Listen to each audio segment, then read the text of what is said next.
శ్రీ మహాగణాధిపతయే నమః! శ్రీమాత్రే నమః! మాచిరాజు భక్తి ప్రేక్షకులందరికీ నమస్కారం. మార్చి 29వ తేదీ షష్టగ్రహ కూటమి ప్రభావం వల్ల దేశ రాష్ట్ర పరిస్థితులలో ఎలాంటి పెనుమార్పులు సంభవించబోతున్నాయో ఈ వీడియోలో మనం తెలుసుకుందాం. మార్చి 29వ తేదీ మీనరాశిలో రవి, చంద్రుడు, బుధుడు, శుక్రుడు, శని, రాహువు ఈ 6 గ్రహాలు కలిసి షష్టగ్రహ కూటమి ఏర్పడుతోంది. ఈ షష్టగ్రహ కూటమిలో శనైశ్చరుడు పూర్వభాద్ర నక్షత్రం 4వ పాదంలో ఉంటాడు. శుక్రుడు వక్రించి పూర్వభాద్ర నక్షత్రం 4వ పాదంలో ఉంటాడు. రాహువు వక్రించి పూర్వభాద్ర నక్షత్రం 4వ పాదంలో ఉంటాడు. సూర్యుడు రేవతి నక్షత్రంలో ఉంటాడు. బుధుడు వక్రించి ఉత్తరాభాద్ర నక్షత్రం 1వ పాదంలో ఉన్నాడు. ఈ షష్టగ్రహ కూటమిలో ప్రధానమైన సమస్య శని రాహువుల కలయిక వల్ల వస్తుంది. ఎప్పుడైనా సరే శని రాహువుల కలయిక అనేది మంచిది కాదు. అది కూడా ఇక్కడ శని రాహువులు ఏక నక్షత్రంలో ఉన్నారు. శని పూర్వభాద్ర నక్షత్రం 4వ పాదంలో ఉన్నాడు. రాహువు కూడా వక్రించి పూర్వభాద్ర నక్షత్రం 4వ పాదంలోనే ఉన్నారు. అంటే శని రాహువులు ఒకే నక్షత్రంలో ఉన్నారు. అదేవిధంగా షష్టగ్రహ కూటమిలో వక్రించిన గ్రహాలు కూడా బాగా ఉన్నాయి.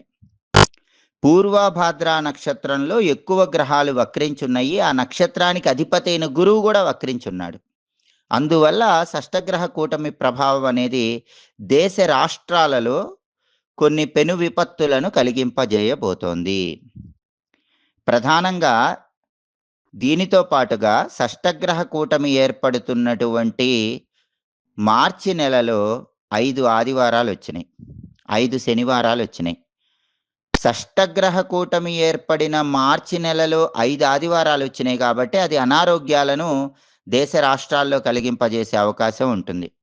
5 శనివారాలు షష్టగ్రహ కూటమి ఏర్పడిన మార్చి నెలలో వచ్చినాయి కాబట్టి అది దుర్భిక్షానికి సంకేతంగా చెప్పుకోవాలి. దీనివల్ల ప్రధానంగా ఏం జరుగుతుందంటే ఆర్థిక వ్యవస్థ కొద్దిగా దేశ రాష్ట్రాలలో చిన్నాభిన్నమయ్యే అవకాశం ఉంటుంది.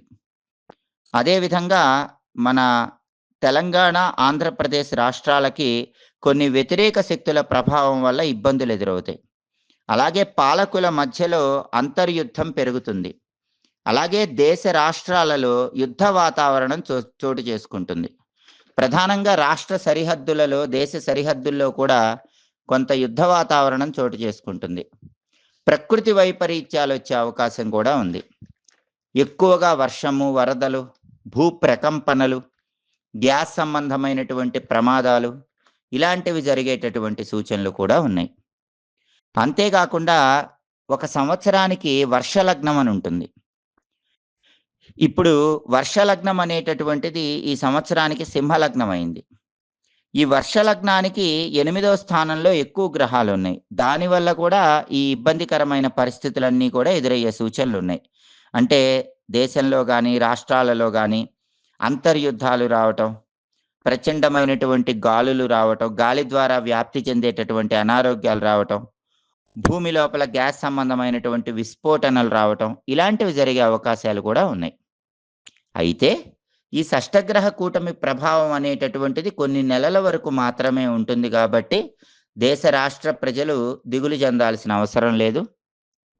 ప్రత్యక్ష సాక్షిభూత దైవమైన సూర్యనారాయణమూర్తిని ధ్యానం చేసుకోవటం, కలియుగ ప్రత్యక్ష దైవమైనటువంటి వెంకటేశ్వర స్వామిని ధ్యానం చేసుకోవటం, గ్రహ నక్షత్ర మాలికాధరుడైన పరమేశ్వరుణ్ణి ధ్యానం చేసుకోవటం ద్వారా, దైవారాధన ద్వారా, దైవ బలం ద్వారా ఎలాంటి సమస్యలు వచ్చినా సరే వాటిని ఎదుర్కొని ముందడుగు వేయవచ్చు. అందరూ కూడా భగవదారాధన చేయటం ద్వారా కొన్ని నెలల పాటు ఈ షష్టగ్రహ కూటమి వల్ల దేశ రాష్ట్రాలలో వచ్చేటటువంటి సమస్యలను ఎదుర్కొని వాటి నుంచి బయటపడటానికి ఆస్కారం ఎంతగానో ఉంటుంది. ఎప్పటికప్పుడు జ్యోతిష శాస్త్రపరమైనటువంటి ఆసక్తికరమైన విశేషాంశాలు తెలుసుకోవాలంటే మాచిరాజ్ భక్తి ఛానల్ చూడండి. మా వీడియోస్ మీకు నచ్చినట్లయితే మా ఛానల్ లైక్ చేయండి, కామెంట్ చేయండి. మా ఛానల్ వీడియోస్ 10 మంది మిత్రులకు షేర్ చేయండి. మా ఛానల్ సబ్స్క్రైబ్ చేసుకోండి. పక్కనున్న బెల్ సింబల్ నొక్కటం మాత్రం మర్చిపోకండి. సర్వే జనాః సుఖినో భవంతు. స్వస్తి.